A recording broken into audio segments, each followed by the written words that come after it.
If there's one recipe you make this Easter, it has to be my gluten-free cream egg brownies. These are the fudgiest gluten-free brownies ever, stuffed with Cadbury's cream eggs. Let me show you exactly how to make them. First up, we're going to melt some chocolate. I use a combination of milk chocolate and dark chocolate, and it doesn't matter that these bits of chocolate are different sizes, it's just what I had. And I melt them over some hot water, make sure it doesn't boil and don't get any water in the chocolate, and then set it aside to cool while we beat together the melted butter, vanilla extract and caster sugar.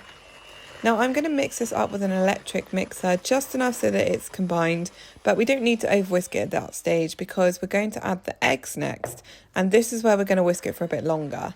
Now for this you want to keep going until they become like this, so nice and pale and fluffy, and this is what's going to make our brownies super fudgy and delicious and give it that really nice crackle on top. Once it's all mixed up, your chocolate should have cooled down a little bit, and we're going to pour in the melted chocolate.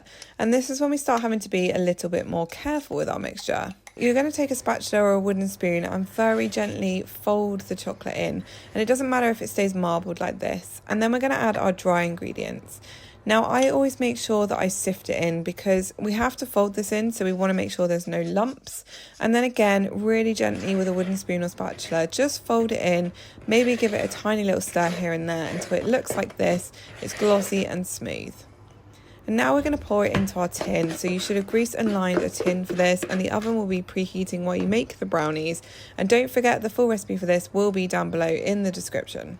Now we bake this gluten-free brownie in 2 stages, so we're going to bake it most of the way through, and while that's in the oven I'm going to cut up some Cadbury's cream eggs, and then we're going to get it out of the oven, pop the cream egg halves on top in a nice pattern. You can do this however you like, and then pop it back into the oven for a little while until they come out all gooey and messy and delicious like this.